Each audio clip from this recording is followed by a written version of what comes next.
السلام علیکم my dear audience. آج میں آپ کو حضرت علی کی شان اور آپ کے علم کے بارے میں بتانا چاہوں گا۔ حضرت علی 13 رجب کو مکہ مکرمہ میں پیدا ہوئے۔ آپ کے والد کا نام ابو طالب اور آپ کی والدہ ماجدہ کا نام فاطمہ بنت اسد تھا۔ حضرت علی پاک بچپن میں ہی ایمان لائے تھے۔ اللہ نے آپ کو بڑی شان اور بڑا علم عطا کیا ہوا تھا۔ میں آپ لوگوں کی سماعتوں کے نظر آج حضرت علی کے علم کا ایک واقعہ پیش کرنا چاہوں گا۔ ایک مرتبہ حضرت علی جنگ نہروان کے لیے اپنے گھوڑے پر سوار ہوئے کہ ایک نجومی، ایک یہودی مولا علی کے پاس آتا ہے اور کہتا ہے، اے علی، یہ جنگ آپ مت لڑیں کیونکہ آپ کا ستارہ گردش میں ہے، آپ یہ جنگ بری طرح ہار جائیں گے۔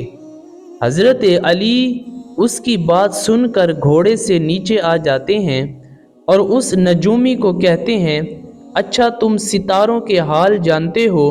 اس نے کہا، ہاں میرا کام بھی یہی ہے، میں ستاروں کو دیکھ کر انسان کا حال بتا سکتا ہوں، اور آپ کا ستارہ گردش میں ہے، اسی لیے آپ کو بتا رہا ہوں کہ آپ یہ جنگ ہار جاؤ گے، آپ اس جنگ کے لیے مت روانہ ہوں۔ حضرت علی نے اس نجومی کو کہا، اچھا وہ سامنے ایک گھوڑی ہے جو پیٹ سے ہے، جس کا حمل ہے، بتاؤ اس کے پیٹ میں نر ہے یا مادہ ہے؟ اللہ نے آپ کو علم نجوم جو عطا کیا ہوا ہے، آپ مجھے یہ بتا دیں کہ اس گھوڑی کے پیٹ میں جو بچہ ہے وہ نر ہے یا مادہ ہے؟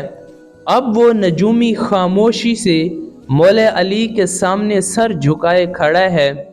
چونکہ اس کے پاس کوئی جواب نہیں تھا، مولا علی نے کہا، تم تو کہہ رہے تھے کہ میں ستاروں کا حال جانتا ہوں، میرے پاس ستاروں کا علم ہے، میں علم نجوم رکھتا ہوں، یہ تو تمہاری نظروں کے سامنے ہے، تم تو اس کا حال بھی نہیں جانتے اور کہتے ہو کہ میرے پاس بڑا علم ہے۔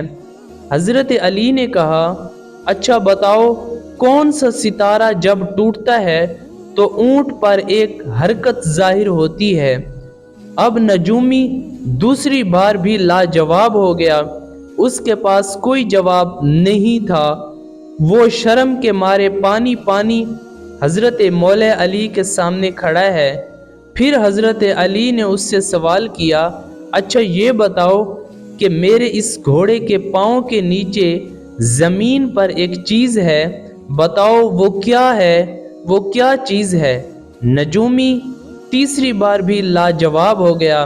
مولا علی نے کہا، تم آسمان کے تو کیا، زمین پر بھی تمہاری نظروں کے جو سامنے ہے وہ بھی تم نہیں بتا سکتے، تم آسمان کے ستاروں کے علم کا دعویٰ کرتے ہو۔ حضرت علی نے فرمایا، اے یہودی، اے راہب، سنو، میں علی اب تجھے بتاتا ہوں، علی کی زندگی کی سب سے کامیاب یہ جنگ ہوگی، میرے 10 لوگ بھی اس جنگ میں شہید نہیں ہوں گے، اور میرے مخالف جو کفار کی جماعت ہے اس کے 10 لوگ بھی نہیں بچیں گے۔